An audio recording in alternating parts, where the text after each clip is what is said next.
देवशयनी एकादशी का व्रत कैसे करें? पूरी विधि और नियम।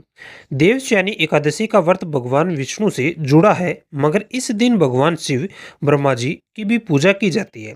असल में देवशयनी एकादशी के दिन स्वयं भगवान विष्णु क्षीर सागर में योग निद्रा में चले जाते हैं और 4 महीने के लिए सोते हैं, और इसी दिन से चतुर्मास की शुरुआत होती है।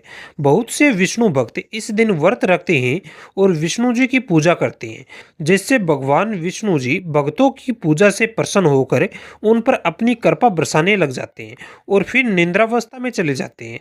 मगर हमेशा यह व्रत अलग अलग तिथि में आता रहता है, और 2026 में यह व्रत 25 जुलाई को आने वाला है, और आगे 2027 में यह तिथि अलग हो सकती है। मगर किसी भी वर्ष यह व्रत करना फलदायी माना जाता है। इसीलिए यदि आप इस व्रत को करने की सोच रहे हैं, तो आपको कुछ बातों के बारे में पता होना चाहिए, जो आपको विधि और नियम होते हैं। क्योंकि बिना विधि और नियम के यदि आप देवशयनी एकादशी का व्रत करते हैं, तो यह व्रत फलदायी नहीं होता। इसीलिए आपको विधि और नियम का पालन करना जरूरी है। मगर विधि और नियम के बारे में जानने से पहले आप जानते हैं कि देवशयनी एकादशी इतनी खास क्यों होती है। पद्म पुराण और ब्रह्मवृत्त पुराण के अनुसार इस एकादशी के दिन विशेष महात्म्य में का वर्णन मिलता है।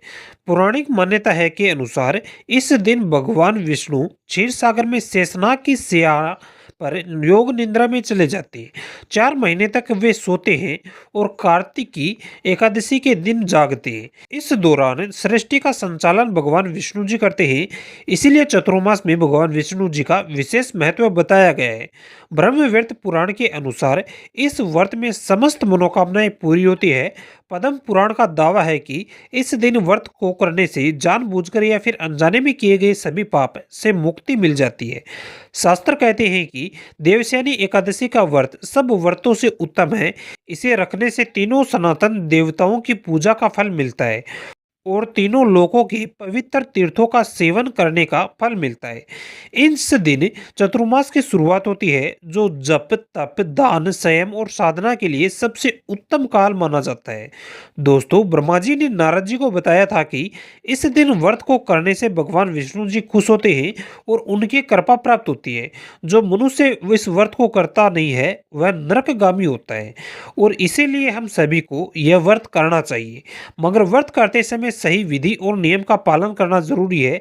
जो कुछ ऐसे है जिनमें से विधि की बात करते हैं। दोस्त, देवशयनी एकादशी का व्रत 10वीं तिथि की रात्रि से शुरू हो जाता है। इसलिए 10वीं तिथि के रात्रि के भोजन में आप नमक का प्रयोग न करें और रात को सात्विक भोजन करें और संयम रखें। इसके बाद में अगले दिन यानी एकादशी के व्रत के दिन आप सुबह ब्रह्म मुहूर्त सूर्योदय से लगभग 2 घंटे पहले उठें, और इसके बाद में आपको स्नान करना है, जिसके लिए आप गंगाजल की कुछ बूंदे जल मिलाकर स्नान कर सकते हैं। फिर आपको साफ वस्त्र पहनना है। ध्यान रहे कि विष्णु जी की पूजा में हमेशा पीले रंग के वस्त्र पहने जाते हैं, इसीलिए संभव हो तो पीला वस्त्र पहने। अब आपको किसी विष्णु जी के मंदिर में जाना है या फिर घर में भगवान विष्णु जी की प्रतिमा को स्थापित करना है और उस प्रतिमा की पूजा करनी है। अब आपको भगवान विष्णु जी की प्रतिमा के सामने दीपक जलाकर भगवान विष्णु जी की पूजा करनी है। दूध और शक्कर मक्खन का भोग लगाना है। साथ में आप पीले फूल, चंदन, पीले वस्त्र, मिठाइयाँ चढ़ा सकते हैं।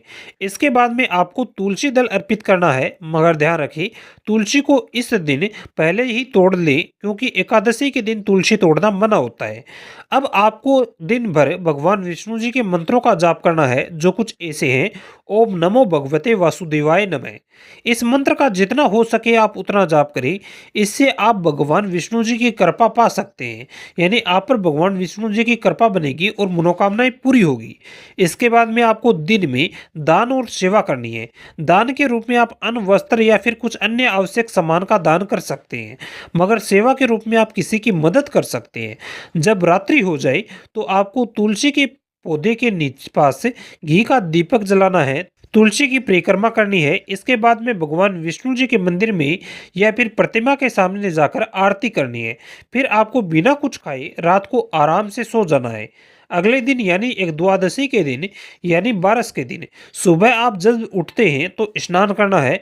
फिर आपको पीले वस्त्र पहनकर भगवान विष्णु जी की पूजा करने हुए आपको भगवान विष्णु जी को भोग लगाना है। फिर आपको बिना कुछ खाए रात को आराम से सो जाना है।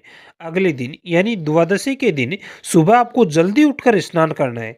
फिर आपको पीले वस्त्र पहनकर भगवान विष्णु जी की पूजा करते हुए, उन्हें भोग लगाते हुए 5:30 से 8:30 बजे तक बीच में आपको पारण कर लेना है, यानी उपवास समाप्त कर लेना है।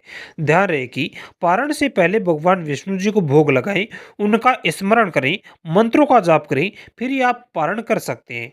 तो दोस्तों, इस प्रकार से आपको विधि का पालन करते हुए देवस्यानी एकादशी का व्रत कर सकते हैं, मगर कुछ खास नियमों का पालन करना भी जरूरी है, जो कुछ ऐसे हैं। देवस्यानी एकादशी का व्रत भगवान विष्णु जी का व्रत होता है, इसीलिए इस दिन मांस, मदिरा और तामसिक भोजन का सेवन बिल्कुल न करें।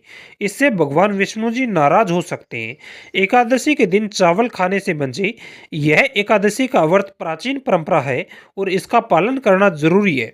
तीसरा, एकादशी के दिन तुलसी के पत्ते न तोड़ें और तुलसी को अनावश्यक रूप से स्पर्श न करें, क्योंकि एकादशी के दिन तुलसी को छूना मना है। इतना ही नहीं, बल्कि इस दिन किसी से बहस, झगड़ा या फिर कठोर वचन न बोले। दिन शांति और प्रार्थना और आत्म अनुशासन के लिए माना जाता है, इसलिए इन बातों का ध्यान रखें।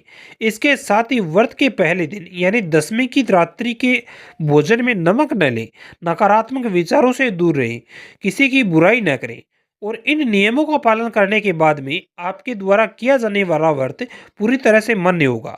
तो दोस्तों, इस तरह से दोस्तों, यदि आप देवशयनी एकादशी का व्रत कर रहे हैं तो यह विधि और नियम आपके लिए जरूरी है, क्योंकि यदि विधि और नियम का पालन न किया गया हो तो आपके द्वारा किया गया व्रत मान्य नहीं होता। इसीलिए आपको विधि और नियम का पालन जरूर करना है। आशा है कि जानकारी आपको पसंद आई होगी। अब आपको कुछ पूछना हो तो कमेंट कर देना।